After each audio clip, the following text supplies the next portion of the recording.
2 മക്കബായർ അധ്യായം 13. മെനെലാവൂസിന്റെ വധം.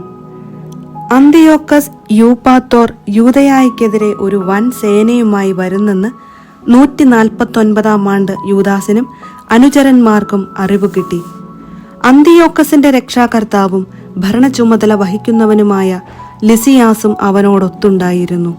ഗ്രീക്കു സൈന്യത്തിൽപ്പെട്ട 110,000 കാലാൾപ്പടയാളികളും 5300 കുതിരപ്പടയാളികളും 22 ആനകളും കത്തി ഘടിപ്പിച്ച 300 രഥങ്ങളും അവരെ അനുഗമിച്ചിരുന്നു. മെനെലാവൂസും അവനോട് ചേർന്ന് അവനെ പ്രോത്സാഹിപ്പിച്ചു. രാജ്യ നന്മയിലുള്ള താൽപര്യത്താലല്ല, സ്ഥാനമോഹത്താൽ പ്രേരിതനായിട്ടാണ് അവൻ ഇങ്ങനെ ചെയ്തത്. എന്നാൽ രാജാക്കന്മാരുടെ രാജാവായവൻ ആ നീചനെതിരെ അന്തിയോക്കസിന്റെ ക്രോധം ഉണർത്തി. ഇവനാണ് സകല കുഴപ്പങ്ങൾക്കും കാരണമെന്ന് ലിസിയാസ് ധരിപ്പിച്ചതിനെ തുടർന്ന് രാജാവ് അവനെ ബെറോയായിൽ കൊണ്ടുപോയി അവിടുത്തെ ആചാരമനുസരിച്ച് വധിക്കാൻ കൽപ്പന നൽകി. അവിടെ 50 മുഴം ഉയരമുള്ളതും ചാരം നിറഞ്ഞതുമായ ഒരു ഗോപുരമുണ്ട്. ഏതു വശത്തു നിന്നും എന്തിനേയും ചാരത്തിലേക്ക് കുത്തനെ വീഴ്ത്താവുന്ന ഒരു യാന്ത്രിക ചക്രം അതിനു ചുറ്റും പിടിപ്പിച്ചിരിക്കുന്നു. ദേവാലയ ധ്വംസകനോ മറ്റു കുറ്റങ്ങൾക്ക് കുപ്രസിദ്ധനോ ആയ ആരെയും അവർ അതിൽ തള്ളിയിട്ട് വധിക്കുന്നു. ഇപ്രകാരം ഒരു മരണത്തിനാണ് നിയമലംഘകനായ മെനെലാവൂസ് വിധിക്കപ്പെട്ടത്. ശവസംസ്കാരം പോലും അവന് ലഭിച്ചില്ല. ഏതു ബലിപീഠത്തിലെ അഗ്നിയും ചാരവും വിശുദ്ധമാണോ, ആ ബലിപീഠത്തിനെതിരായി പാപം ചെയ്തു കൂട്ടിയ മെനെലാവൂസ് ചാരത്തിൽ കിടന്നു മരിച്ചത് തികച്ചും നീതിയുക്തമാണ്. യഹൂദർ അന്തിയോക്കസിനെതിരെ. രാജാവ് കൊടിയ ഗർവോടെ തന്റെ പിതാവിന്റെ കാലത്ത് നടത്തിയതിനേക്കാൾ നീചമായ തിന്മ യഹൂദരോട് ചെയ്യാൻ തുനിഞ്ഞു.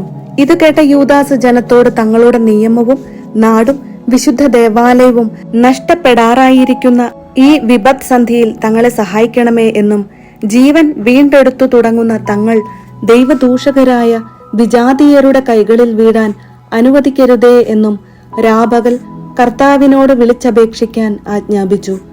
അവർ ഒന്നു ചേർന്ന് ഉപവാസം അനുഷ്ഠിച്ചുകൊണ്ട് കൃപാമയനായ കർത്താവിനോട് 3 ദിവസം തുടർച്ചയായി സാഷ്ടാംഗം വീണ് കേണപേക്ഷിച്ചു.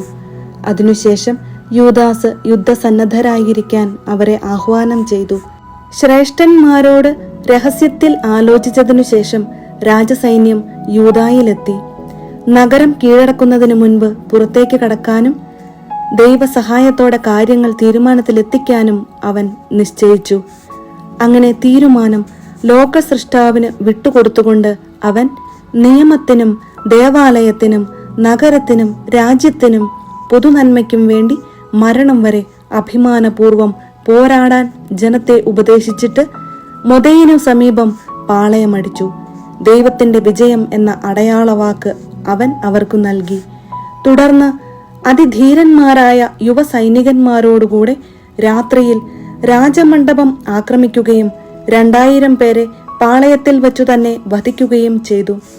മുൻനിരയിലെ ആനയെയും പാപ്പാനെയും അവൻ കുത്തിക്കൊന്നു. പാളയത്തിലുടനീളം ഭീതിയും അങ്കലാപ്പും പരത്തിയിട്ട് വിജയികളായി അവർ മടങ്ങി.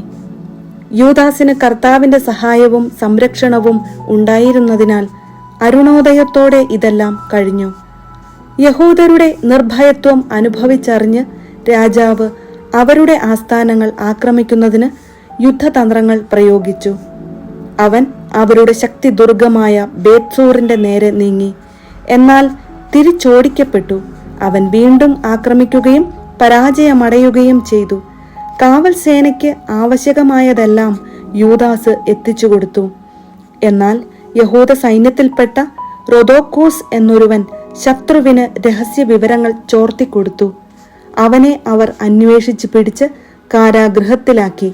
രാജാവ് വീണ്ടും ബേത്സൂർ നിവാസികളുമായി കൂടിയാലോചന നടത്തുകയും വാഗ്ദാനങ്ങൾ കൈമാറുകയും അതനുസരിച്ച് പിൻവാങ്ങുകയും ചെയ്തു. വീണ്ടും യൂദാസിനെയും അനുചരന്മാരെയും അവൻ ആക്രമിച്ചു. എന്നാൽ പരാജയപ്പെട്ടു. താൻ ഭരണചുമതല ഏൽപ്പിച്ചിരുന്ന ഫിലിപ്പ് തത്സമയം അന്ത്യോക്യയിൽ കലാപം സൃഷ്ടിക്കുന്നുവെന്ന് രാജാവ് കേട്ടു. അവൻ പരിഭ്രാന്തി പൂണ്ട് യഹൂദരെ വിളിച്ചു വരുത്തി അവരുടെ അവകാശങ്ങൾ സംരക്ഷിക്കാമെന്ന് ശപഥം ചെയ്തു. അവരുമായി ഉടമ്പടി ചെയ്ത് അവൻ ബലിയർപ്പിക്കുകയും ഉദാരമായ സംഭാവന കൊണ്ട് ദേവാലയത്തോടും വിശുദ്ധ സ്ഥലത്തോടും ആദരം കാണിക്കുകയും ചെയ്തു. സമാധാന ഉടമ്പടി. അവൻ മക്കബേയൂസിനെ അംഗീകരിക്കുകയും ഹഗെമോനിദസിനെ ടോളമായിസ് മുതൽ ഗരാർ വരെയുള്ള പ്രദേശത്തെ ഭരണാധിപനായി നിയോഗിക്കുകയും ചെയ്തിട്ട് ടോളമായിസിലേക്ക് പോയി. അവിടുത്തെ ജനം ആ ഉടമ്പടിയുടെ പേരിൽ ക്രുദ്ധരായിരുന്നു. അതിലെ വ്യവസ്ഥകൾ അസാധുവാക്കണമെന്നുവരെ അവർ കോപം പൂണ്ട് ആവശ്യപ്പെട്ടു. എന്നാൽ ലിസിയാസ് പൊതുവേദിയിൽ കയറി നിന്ന് ഉടമ്പടിയിലെ വ്യവസ്ഥകളെ ശക്തമായി പിന്താങ്ങി അവരെ ബോധ്യപ്പെടുത്തി ശാന്തരാക്കി. അവരുടെ സൗമനസ്യം നേടി അനന്തരം അവൻ അന്ത്യോക്യയിലേക്ക് പുറപ്പെട്ടു. ഇപ്രകാരമായിരുന്നു രാജാവിന്റെ ആക്രമണവും പിൻവാങ്ങലും.